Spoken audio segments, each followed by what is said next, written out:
Buenas tardes a todos, nosotros somos el grupo GLUT6 y nuestro tema de hoy es mecanismo de almacenamiento y control en el metabolismo de carbohidratos. ¿Cómo se produce y cómo se degrada el glucógeno? Cuando una persona digiere alimentos con un alto contenido de carbohidratos, va a contar con un suministro de glucosa, que va a exceder sus necesidades inmediatas.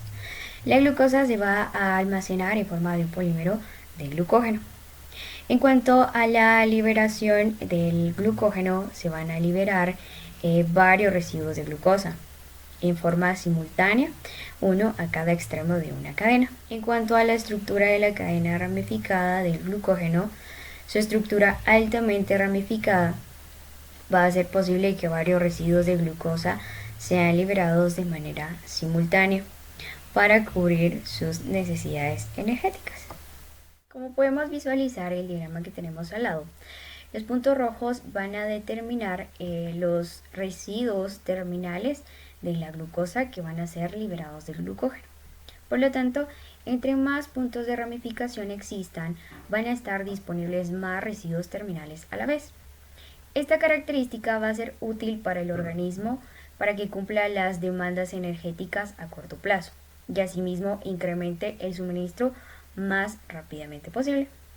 Por lo tanto, la estructura del glucógeno va a estar optimizada debido a su capacidad para almacenar y entregar energía de inmediato y durante el mayor tiempo posible. Ahora determinaremos cómo se lleva a cabo la descomposición del glucógeno. El glucógeno hepático se va a descomponer a glucosa 6-fosfato, la cual se va a hidrolizar para formar glucosa. Por lo tanto, la liberación de la glucosa hepática por esta descomposición del glucógeno va a reponer el suministro de sangre. Ahora, en el músculo, la glucosa 6-fosfato obtenida de la descomposición del glucógeno va a entrar a la vía glucolítica. Tres reacciones van a funcionar en cuanto a la conversión del glucógeno a glucosa 6-fosfato. El glucógeno se va a encontrar tanto en el hígado como en los músculos. En la primera conversión, cada residuo de glucosa liberado del glucógeno va a reaccionar con el fosfato para dar lugar a una glucosa 1-fosfato. La reacción del rompimiento va a estar constituida por la fosforólisis. Va a estar constituida por un ácido fosfórico a través de un enlace glucosídico en el glucógeno, dando lugar a una glucosa fosfato y a una molécula de glucógeno. Por lo tanto, su análogo va a ser la hidrólisis. La segunda reacción de la glucosa 1-fosfato se va a hidrolizar para dar glucosa 6-fosfato. Para la descomposición total del glucógeno también se va a requerir una reacción de desramificación, donde se van a hidrolizar los enlaces glucosídicos de los residuos de la glucosa en los puntos de ramificación de la estructura del glucógeno. La enzima que va a ser la encargada de catalizar la primera de estas reacciones va a ser la glucógeno fosforilasa, para dar lugar a la glucosa 1-fosfato. En el ejercicio de baja intensidad como trotar o una carrera corta, la grasa va a ser el combustible preferencial, pero conforme va aumentando la intensidad, el glucógeno hepático y muscular va a adquirir importancia. El glucógeno constituye como la fuente energética principal para el músculo que se encuentra en reposo y después va a comenzar a trabajar. La energía de hidrólisis de ATP se deriva de la descomposición del glucógeno. Se produce inicialmente en forma anaeróbica y el ácido láctico que se origina es procesado nuevamente a glucosa en el hígado. Conforme el atleta va alcanzando un mayor acondicionamiento, las células musculares van a presentar un incremento en cuanto a las mitocondrias, lo que va a permitir un mayor metabolismo aeróbico de grasas y de carbohidratos para la obtención de energía. Nuestro siguiente tema va a ser que la gluconeogénesis produce glucosa a partir del piruvato. Entonces, va a ocurrir por el proceso llamado gluconeogénesis. En la glucólisis hay 3 pasos irreversibles y la diferencia entre la glucólisis y la gluconeogénesis reside en estas 3 reacciones glutolíticas. La primera de ellas va a ser una producción de piruvato y ATP a partir de fosfoenol piruvato. La segunda va a ser una producción de fructosa 1,6-bifosfato a partir de la fructosa 6-fosfato. Y la última, va a tener una producción de glucosa 6-fosfato a partir de la glucosa. A la hora de invertir las reacciones, la primera reacción va a pasar de exergónica a endergónica. La segunda y la tercera, para poder invertirlas, tienen que requerir una producción de ATP a partir del ADP y va a ser una reacción endergónica. El oxaloacetato es un intermediario en la gluconeogénesis. La conversión de piruvato a fosfoenolpiruvato en la gluconeogénesis se lleva a cabo en 2 pasos. El primero de ellos es la reacción de piruvato y dióxido de carbono para dar oxaloacetato, requiriendo energía, la cual queda disponible por hidrólisis de ATP. Otro punto importante es que la enzima que cataliza esta reacción es piruvato carboxilasa, siendo esta una enzima alostérica que se encuentra en la mitocondria. La biotina es portadora de dióxido de carbono y presenta un sitio específico para que el CO2 se una de manera covalente. La conversión de oxaloacetato a fosfoenolpiruvato es catalizada por la enzima fosfoenolpiruvato carboxilasa, lo cual se va a encontrar en el citosol y en la mitocondria. El oxaloacetato formado en la mitocondria puede tener 2 distintos destinos respecto a la gluconeogénesis. El primero puede continuar formando PEP, que lo deja en la mitocondria a través de un transportador específico para continuar en la gluconeogénesis en el citosol.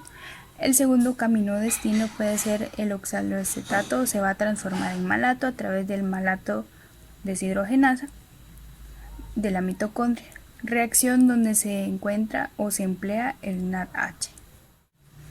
Sabemos que la gluconeogénesis es lo que permite la síntesis de la glucosa a partir de los sustratos no glucídicos, principalmente en el hígado. Entonces, los papeles que desempeñan los azúcares fosfatados en la gluconeogénesis es que el organismo puede utilizar directamente el hecho de las reacciones de hidrólisis de los azúcares fosfatados y que van a ser exergónicas. Continuamos con lo que es el control del metabolismo de los carbohidratos. Hemos visto ya diversos aspectos sobre el control del metabolismo de los carbohidratos, como lo es la glucólisis, la gluconeogénesis y la descomposición y síntesis recíproca del glucógeno. Quien tiene un papel importante en estos procesos es la glucosa, y estos procesos siguen una trayectoria distinta, pero todas llevan al mismo sitio. Continuamos con las hormonas de regulación de la síntesis y degradación del glucógeno. En el metabolismo de los carbohidratos encontramos estas 3 hormonas que tienen un papel muy importante, y estas 3 hormonas son la insulina, el glucagón y la epinefrina. La epinefrina también es conocida como adrenalina, y esta nos permite una respuesta en un tiempo muy corto ante alguna emergencia. Y pues esta como ejemplo de la respuesta podría ser la de lucha o huye. Y el glucagón juntamente con la insulina, pues estas 2 hormonas estabilizan los niveles de glucosa en la sangre. El tiempo de respuesta de estos mecanismos de control es una de sus principales características para definir su buen funcionamiento.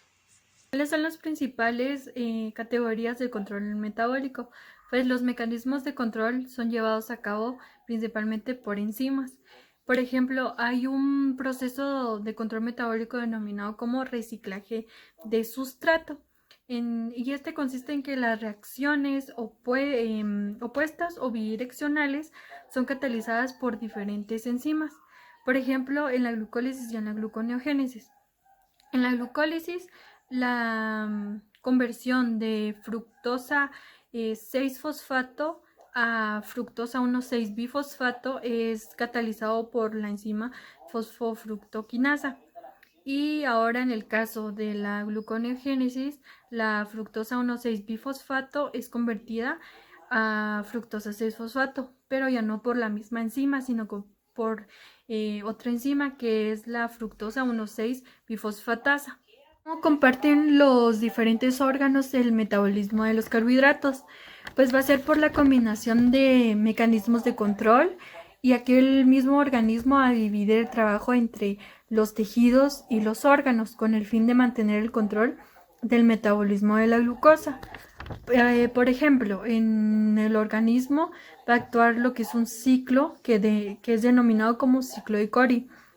Aquí básicamente el reciclaje de la glucosa se va a producir por la glucólisis y por la gluconeogénesis. La glucólisis se va a dar en el músculo y la gluconeogénesis en el hígado.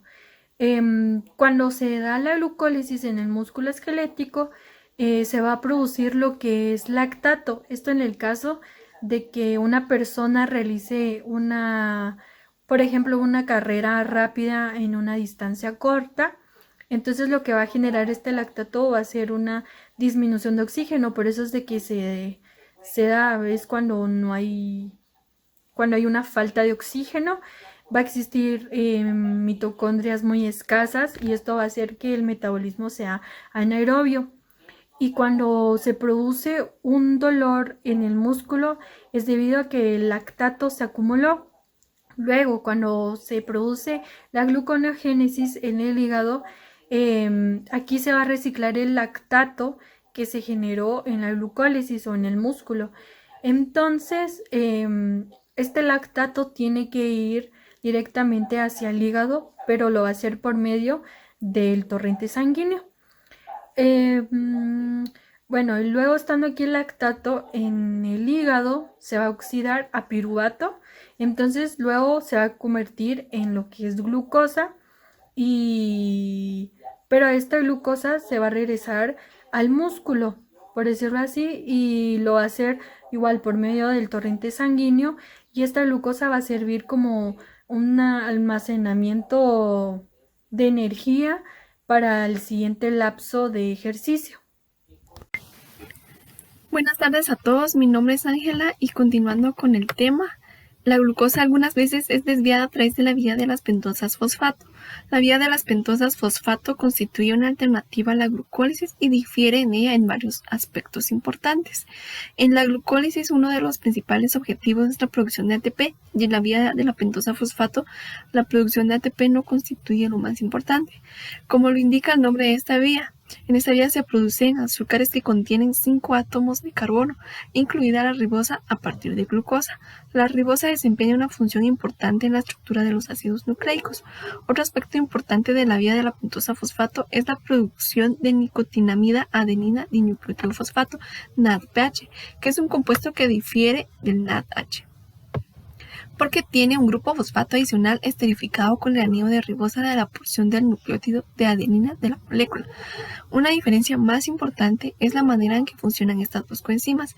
El NADH se produce en las reacciones oxidativas que dan lugar al ATP y el NADPH es un agente reductor en la biosíntesis que por su propia naturaleza constituye un proceso reductivo. La vía de las pentosas fosfatos se inicia por una serie de reacciones de oxidación que producen NADPH y azúcares de 5 átomos de carbono. El resto de la vía incluye el recambio no oxidativo de los esqueletos de carbono de los azúcares que participan. Los productos de estas reacciones no oxidativas incluyen sustancias como fructosa 6-fosfato y gliceraldehído 3-fosfato, que desempeña un papel en la glucólisis. ¿Cómo se controla la vía de las pentosas fosfato? Las reacciones catalizadas por la transcetolasa y transaldolasa son reversibles, lo cual permite que la vía de las pentosas fosfato responda a las necesidades del organismo. El material inicial es la glucosa 6-fosfato, que experimenta distintas reacciones dependiendo de si hay mayor necesidad de ribosa 5-fosfato o si hay mayor necesidad de NADPH. El funcionamiento de la porción oxidativa de la vía depende fuertemente del requerimiento de NADPH del organismo. La necesidad de ribosa 5-fosfato puede cubrirse de otras maneras, ya que este compuesto puede obtenerse a partir de intermediarios glucolíticos sin las reacciones oxidativas de la vía de la pentosa fosfato. La vía de las pentosas fosfato y la anemia hemolítica. La vía de las pentosas fosfato constituye la única fuente de NADPH en los eritrocitos. los cuales son altamente dependientes del funcionamiento correcto de las enzimas que en ella participan. Una deficiencia de glucosa 6-fosfato deshidrogenasa conduce a la deficiencia de NADPH, que a su vez puede ocasionar la anemia hemolítica por la destrucción tan alta de eritrocitos. La relación entre la deficiencia de NADPH y la anemia es de tipo indirecto. La NADPH es necesaria para reducir el péptido glutatión en la forma de disulfuro a latiol libre. Los eritrocitos de los mamíferos carecen de mitocondrias, sitios donde se realiza la mayor parte de las reacciones redox. En consecuencia, estas células tienen métodos limitados para controlar el equilibrio redox. Una sustancia como el glutatión, que puede participar en las reacciones redox, asume mayor importancia que en el caso de las células con gran cantidad de mitocondrias. La presencia de la forma reducida del glutatión es necesaria para la preservación de los grupos sulfidrilo de la hemoglobina y otras proteínas en su forma reducida, y también para mantener al hierro de la hemoglobina en su forma reducida. El glutatión también mantiene la integridad de los eritrocitos al reaccionar con peróxidos, que de lo contrario degradan las cadenas laterales de ácido graso de la membrana celular. Cerca del 11% de los afroamericanos se ven afectados por una deficiencia de glucosa 6-fosfato deshidrogenasa. Esta afección, al igual que las características genéticas de poseer células falciformes, conduce a una mayor resistencia al paludismo, lo que explica en parte su resistencia dentro de los rasgos genéticos. ¿Cuáles son las reacciones oxidativas de la vía de la pentosa fosfato? En la primera reacción de la vía, la glucosa 6-fosfato se oxida a 6-fosfogluconato. La enzima que cataliza esta reacción es la glucosa 6-fosfato deshidrogenasa. Se observa que se produce NADP en esta reacción. En la siguiente reacción es una descarboxilación oxidativa y el NADP se produce otra vez. La molécula de 6-fosfogluconato pierde su grupo carboxilo, del cual se libera como CO2, y el otro producto es el azúcar cetónico de 5 carbones, que también se conoce como cetosa, ribosa 5-fosfato. La enzima que cataliza esta reacción es la 6-fosfogluconato deshidrogenasa. En el proceso, el grupo hidroxilo C3 de fosfogluconato es oxidado en la forma beta-cetoácido, que es inestable y se descarboxila rápidamente para formar ribosa 5-fosfato. ¿Cuáles son las reacciones no oxidativas de la vía de las pentosas fosfato y por qué son importantes? Dos enzimas, la transcetolasa y la transaltolasa, son causales del reacomodo de los átomos de carbono de los azúcares como la ribosa 5-fosfato y la xilulosa 5-fosfato en lo que resta de la vía, lo cual consta de 3 reacciones. La transcetolasa transfiere una unidad de 2 átomos y la transaltolasa transfiere una unidad de 3 átomos. La transcetolasa cataliza la primera y la tercera reacción del proceso de reordenamiento y las transaltolasas catalizan la segunda. El resultado de esta transferencia se resume en la tabla. En la primera de estas reacciones, una unidad de los 2 átomos de carbono de la xilulosa 5-fosfato es transferida a la ribosa 5-fosfato para dar cetoetulosa 7-fosfato de 7 átomos de carbono al gliceraldehído de 3-fosfato de 3 átomos de carbono.